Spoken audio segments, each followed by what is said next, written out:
کسی گاؤں میں ایک کسان رہتا تھا۔ وہ سارا دن اپنے کھیت میں کام کرتا اور مشکل سے اتنا کما پاتا کہ 2 وقت کا کھانا کھا سکے۔ وہ خود بھی بہت سیدھا سادہ تھا، مگر اس کو جو بیوی ملی وہ حد درجہ بیوقوف تھی۔ ان کی شادی کو کچھ زیادہ عرصہ نہیں گزرا تھا۔ ایک دن صبح سویرے جب کسان کھیتوں پر جانے کو تیار ہوا تو اپنی بیوی سے کہنے لگا کہ آج کھیت میں سارا دن ہل چلانا پڑے گا، جس سے بہت تھکاوٹ ہو جائے گی اور بھوک بھی بہت لگے گی، اس لیے تم میری واپسی تک اچھا اور لذیذ کھانا بنا کر رکھنا، اور ہاں ساتھ ہی 1 گلاس سرکہ بھی جو میں پچھلے سال خرید کر لایا تھا۔ یہ کہہ کر وہ اپنے کام پر چلا گیا۔ جب کسان کی واپسی کا وقت قریب آیا تو بیوی نے کھانا تیار کرنا شروع کیا۔ اپنے شوہر کو خوش کرنے کے لیے اس نے گوشت کا ایک ٹکڑا لیا اور اسے آگ پر بھوننا شروع کیا۔ جب وہ پکنے کے قریب ہوا اور اس کی خوشبو آنے لگی تو اس نے سوچا کہ کھانا تو بس چند لمحوں میں تیار ہے، اب میں کوٹھری میں جاؤں اور وہاں سے سرکے کے ڈرم سے سرکہ نکال لاؤں۔ یہ سوچ کر اس نے گوشت کو وہیں چھوڑا اور خود ایک جگ لے کر کمرے میں چلی گئی اور سرکے کے ڈرم کی ٹونٹی کھول کر جگ اس کے نیچے رکھ دیا۔ اس کو بھرتا ہوا دیکھنے لگی۔ اچانک اس کو یاد آیا کہ کتا تو باہر کھلا گھوم رہا ہے، کہیں وہ گوشت ہی نہ کھا جائے۔ یہ سوچتے ہی وہ بھاگتی ہوئی وہاں سے نکلی اور باورچی خانے کی طرف لپکی۔ اس نے دیکھا کہ اس کا خدشہ درست تھا، گوشت کا ٹکڑا واقعی کتے کے منہ میں تھا۔ وہ باہر کی طرف بھاگ رہا تھا۔ وہ کتے کو مارنے کے لیے اس کے پیچھے بھاگی تو وہ جنگل کی طرف دوڑا۔ کسان کی بیوی بھی اس کے پیچھے پیچھے تھی، مگر کتے کی رفتار اس سے زیادہ تھی۔ وہ گوشت کا ٹکڑا لے کر جنگل میں غائب ہو گیا۔ خیر تھک ہار کر وہ مایوس اور نا امید و افسردہ سی گھر واپس آ گئی۔ اس قدر بھاگ دوڑ سے وہ بری طرح سے تھک چکی تھی، اس لیے کچھ دیر چارپائی پر لیٹ کر اپنا سانس بحال کرنے لگی۔ اسی دوران سرکے کے ڈرم کی ٹونٹی کھلی رہی اور جگ بھرتا رہا۔ جب جگ پوری طرح سے بھر گیا تو سرکہ اس کے کناروں سے اس وقت تک باہر گرتا رہا جب تک ڈرم پوری طرح سے خالی نہیں ہو گیا۔ کچھ دیر بعد جب کسان کی بیوی کو سرکے کے ڈرم کا خیال آیا تو وہ ایک دم اٹھی اور کوٹھڑی کی طرف بھاگی، مگر اس وقت تک ڈرم پوری طرح سے خالی ہو چکا تھا۔ یہ سب دیکھ کر وہ روحانسی ہو گئی کہ اب کیا ہوگا۔ جب یہ سب شوہر کو پتہ چلے گا تو وہ بہت ناراض ہوگا۔ پریشانی کے عالم میں وہ وہاں کھڑی سوچتی رہی کہ اب کیا کرے۔ اچانک اس کی نظر آٹے کی ایک بہت بڑی بوری پر پڑی جو اس کا شوہر چند دن پہلے ہی چکی سے خرید کر لایا تھا۔ یہ بوری دیکھتے ہی اس کے سیدھے سادے ذہن میں ایک ترکیب آئی کہ اگر وہ یہ آٹا فرش پر بکھیر دے تو وہ یہ سارا سرکہ جذب کر لے گا اور فرش اچھی طرح سے صاف ہو جائے گا۔ اس نے اپنے آپ کو شاباش دی اور بوری کھول کر آٹا فرش پر بکھیرنے لگی۔ اس دوران اس بے دھیانی میں اس کا پاؤں سرکے کے بھرے اس جگ سے ٹکرایا جو ڈرم کے نیچے پڑا تھا۔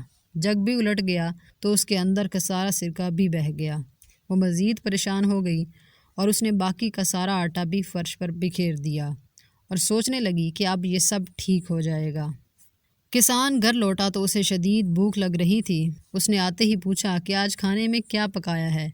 بیوی منہ بسور کر بتانے لگی کہ میں نے آگ پر تمہارے لیے مزیدار گوشت بھونا تھا، مگر کتا لے کر بھاگ گیا۔ جب میں اس کو مارنے بھاگی تو سارا سرکہ بہہ گیا۔ اب میں نے آٹے کی مدد سے کمرے کا سارا فرش صاف کر دیا ہے اور اب وہ کمرہ بہت صاف ستھرا نظر آ رہا ہے، تمہیں پریشان ہونے کی ضرورت نہیں ہے۔ اس کی بات سن کر کسان نے اپنا سر پیٹ لیا اور پریشان ہو کر کہنے لگا، او بیوقوف عورت، تم نے یہ سب کیا کر دیا؟ تم نے گوشت کو چولہے پر کیوں چھوڑ دیا تھا اور پھر سرکے کے ڈرم کی ٹونٹی کو بھی کھلا چھوڑ دیا؟ چلو وہ تو ہوا، تم نے تو سارے آٹے کا بھی ستیہ ناش کر دیا۔ اس کی بات سن کر بیوی بھی تیز لہجے میں بولی، اب میں کیا کروں؟ یہ سب کچھ تو تمہیں پہلے بتانا چاہیے تھا نا کہ کیا غلط ہے اور کیا صحیح۔ کسان جانتا تھا کہ اس کی بیوی کم عقل ہے، لہٰذا اس کے ساتھ جھگڑا مناسب نہیں۔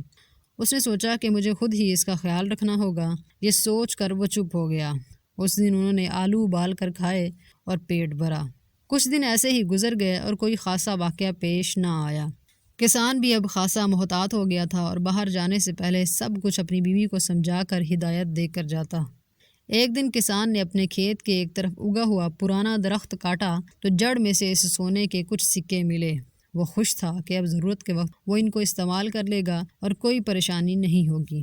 اس نے سوچا کہ سونے کے ان سکوں کو کسی جگہ چھپا کر رکھ دیا جائے، مگر اس کو اپنی بیوی کی طرف سے بھی خطرہ تھا کہ کہیں وہ ان کا راز نہ کھول دے۔ یہ سوچ کر بیوی سے کہا کہ دیکھو، یہ میرے پاس پیلے رنگ کے کچھ بٹن ہیں، میں نے ان کو ایک ڈبے میں ڈال کر زمین میں دبا رہا ہوں، تم نہ تو ان کے قریب جاؤ گی اور نہ ان کو چھوؤ گی۔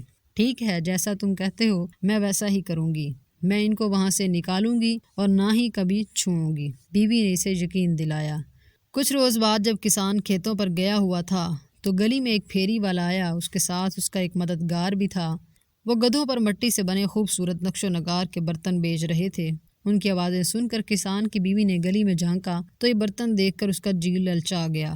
یہ دیکھ کر پھیری والا پوچھنے لگا، کیا تم یہ برتن خریدنا چاہتی ہو؟ اس نے کہا، ہاں، مگر میرے پاس اس وقت رقم نہیں ہے۔ پھر کچھ سوچ کر بولی، کیا تم ان برتنوں کے بدلے پیلے بٹن لے لو گے؟ پھیری والا اس کی یہ بات سن کر حیران رہ گیا اور پوچھنے لگا، کیسے پیلے بٹن؟ کیا تم مجھے یہ پیلے بٹن دکھا سکتی ہو؟ کسان کی بیوی نے کہا کہ وہ پیلے بٹن میرے شوہر نے ایک ڈبے میں ڈال کر صحن میں دبا دیے ہیں، مگر اس نے مجھے منع کیا ہے کہ میں ان کو ہاتھ نہ لگاؤں، اس لیے تم خود ہی ان کو وہاں سے نکال کر دیکھ لو۔ اس کی بات سن کر پھیری والا حیران رہ گیا اور فوراً صحن میں جا کر وہ جگہ کھودنے لگا جہاں نشاندہی کی گئی تھی۔ ڈبے کے اندر جب اس نے سونے کے سکے دیکھے تو باتشیں کھل گئی۔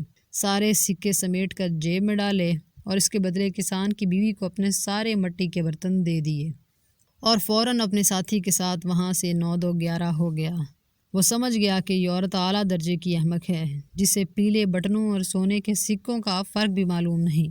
کسان کی بیوی یہ سارے برتن حاصل کر کے بہت خوش تھی۔ وہ سمجھ رہی تھی کہ اس نے پھیری والے کو لوٹ لیا ہے اور چند پیلے بٹنوں کے بدلے اتنے سارے برتن خرید لیے ہیں۔ خوشی خوشی اس نے وہ سارے برتن گھر میں ادھر ادھر سجا دیے۔ تھوڑی دیر بعد جب کسان دوپہر کا کھانا کھانے کے لیے آیا تو گھر میں اتنے سارے برتن رکھے ہوئے دیکھ کر چونک گیا اور حیرت سے پوچھا، ارے یہ سب برتن کہاں سے آئے ہیں؟ بیوی نے مسکراتے ہوئے کہا کہ دیکھو کتنے خوبصورت برتن ہیں، یہ سب میں نے تمہارے ان فضول بٹنوں کے بدلے خریدے ہیں۔ کسان پریشان ہو کر چلا اٹھا، جب میں نے تمہیں منع کیا تھا کہ انہیں ہاتھ نہیں لگانا تو پھر تم نے انہیں وہاں سے کیوں نکالا؟ میں نے انہیں وہاں سے نہیں نکالا، میں نے تمہاری پوری بات مانی۔ تم نے مجھے ان کو چھونے سے منع کیا تھا، اس لیے میں نے انہیں ہاتھ بھی نہیں لگایا، صرف جگہ بتائی تو پھیری والے نے خود ہی کھود کر نکال لیے۔ بیوی نے پوری وضاحت دی۔ کسان نے کہا، او بیوقوف عورت، تم نے وہ جگہ اسے بتائی کیوں؟ بیوی نے معصوم سا منہ بنا کر کہا کہ تم نے مجھے اس بات سے تو منع نہیں کیا تھا، احمق عورت۔ کسان اپنا سر پیٹنے اور دیوار سے ٹکرانے لگا۔ ارے بیوقوف، وہ سارے پیلے بٹن سونے کے سکے تھے، یہ تم نے کیا کر دیا؟ منہ بنا کر بولی، یہ تو تمہیں پہلے بتانا چاہیے تھا نا، اب یہ تمہاری غلطی ہے۔ کسان کچھ دیر غصے میں چلاتا رہا اور اس دوران میں بیوی کھڑی منہ بسورتی رہی۔ پھر شوہر سے کہا کہ میرا خیال ہے ہم وہ سونے کے سکے اب بھی واپس لے سکتے ہیں، وہ دونوں ابھی زیادہ دور نہیں گئے ہوں گے، آؤ ان کے پیچھے چلتے ہیں۔ بیوی کی بات سن کر کسان بھی کچھ سوچنے لگا، پھر بولا، ہاں ہم کوشش تو کر سکتے ہیں، مگر اپنے ساتھ کچھ لڈو ضرور لے لینا تاکہ اگر راستے میں بھوک لگے تو وہ ہم کھا لیں۔ بیوی نے ایک ٹوکری میں 2 لڈو رکھ دیے اور دونوں گھر سے نکل کر اس طرف چل پڑے جس طرف پھیری والے گئے تھے۔ وہ راستہ جنگل کی طرف جاتا تھا۔ کسان تیز سے چل رہا تھا مگر اس کی بیوی کی رفتار دھیمی تھی، اس لیے وہ بار بار پیچھے رہ جاتی تھی۔ کسان اسے تیز چلنے کا اشارہ کرتا مگر اس نے سوچا کہ اگر پیچھے رہ بھی جاؤں تو کوئی مسئلہ نہیں، اس لیے کہ جب ہم گھر واپس جانے کے لیے مڑیں گے تو مجھے شوہر کی نسبت کم فاصلہ طے کرنا پڑے گا۔ اسی طرح چلتے چلتے بیوی شوہر سے کافی پیچھے رہ گئی۔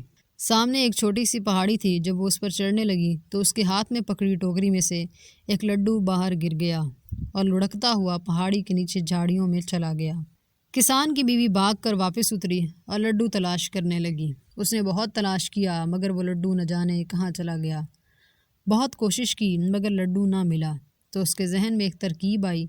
وہ بھاگ کر دوبارہ پہاڑی پر چڑھی اور اس جگہ جہاں سے وہ لڈو گرا تھا وہاں پہنچ کر اس نے دوسرا لڈو بھی نکالا اور اسے نیچے پھینکتے ہوئے بولی کہ اب یہ لڈو بھی وہیں جائے گا جہاں پہلا گیا تھا، میں اس کے پیچھے پیچھے جاؤں گی اور اس کے ساتھ مجھے پہلا لڈو بھی مل جائے گا۔ اس نے دوسرا لڈو بھی پھینک دیا اور خود اس کے پیچھے بھاگی مگر وہ بھی نہ جانے کہاں گر کر گم ہو گیا۔ اب دونوں لڈو گم ہو چکے تھے۔ کافی دیر ڈھونڈنے کے بعد وہ مایوس ہو کر آگے چل پڑی جہاں پہاڑی کی دوسری طرف کسان 1 گھنٹے سے گھنے درخت کے نیچے بیٹھا اس کا انتظار کر رہا تھا۔ اسے دیکھتے ہی بولا، آپ جلدی سے لڈو نکالو، مجھے بھوک لگ رہی ہے۔ وہ منہ بسور کر بولی، لڈو تو گئے۔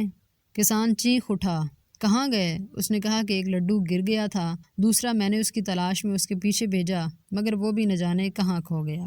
بیوی نے اسے ساری کہانی سنائی تو کسان حیران ہو کر بولا کہ تم ایسی بیوقوفانہ حرکتیں اتنی عقل مندی سے کیسے کر لیتی ہو؟ بیوی پھر بولی کہ تم نے مجھے اس بارے میں بھی تو منع نہیں کیا تھا۔ کسان لاجواب سا ہو گیا، پھر اچانک کچھ سوچ کر پوچھا کہ مجھے امید ہے گھر سے نکلتے وقت بیرونی دروازہ بند کر کے آئی ہوگی۔ اس نے کہا نہیں، میں نے تو دروازہ بند نہیں کیا تھا کیونکہ تم نے مجھے توجہ ہی نہیں دلائی۔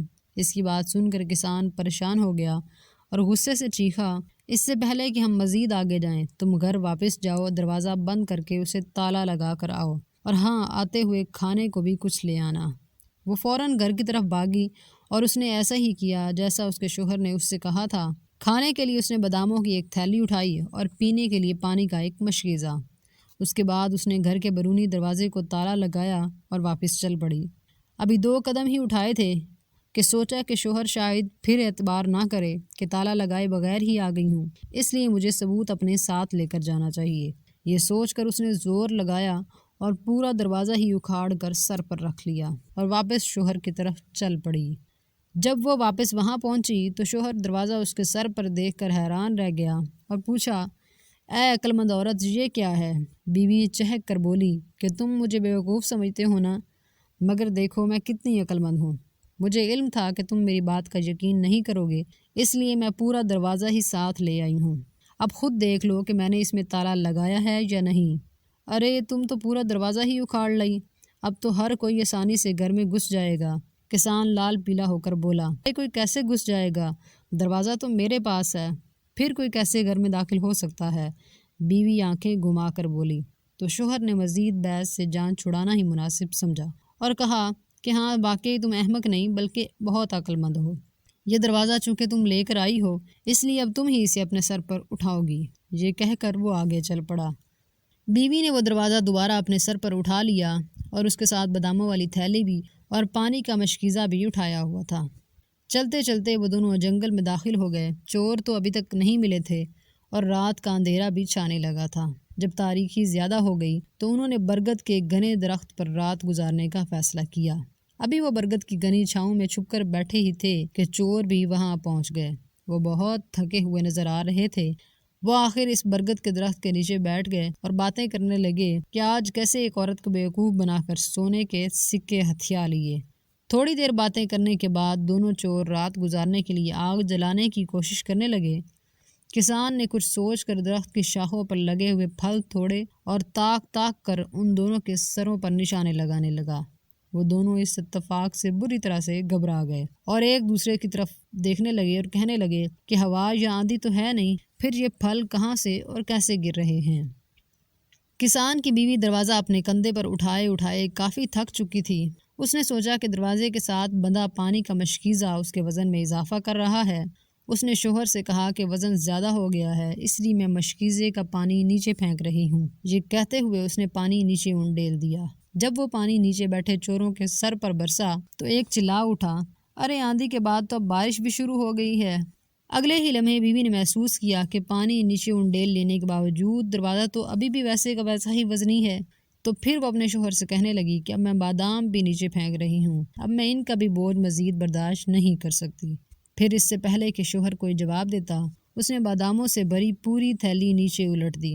جو ہی وہ سارے بادام نیچے بیٹھے چوروں کے سر پر برسے تو وہ چیخ اٹھے، ارے اب تو اولے بھی برسنا شروع ہو گئے ہیں، چلو کہیں اور بھاگ چلیں۔ پانی اور بادام پھینکنے کے باوجود بھی جب دروازے کا وزن کم نہ ہوا تو وہ سمجھ گئی کہ خود دروازہ ہی بہت وزنی ہے۔ دروازہ اس سے اب سنبھالا نہیں جا رہا تھا، وہ اس کے ہاتھ سے پھسلنے لگا تھا۔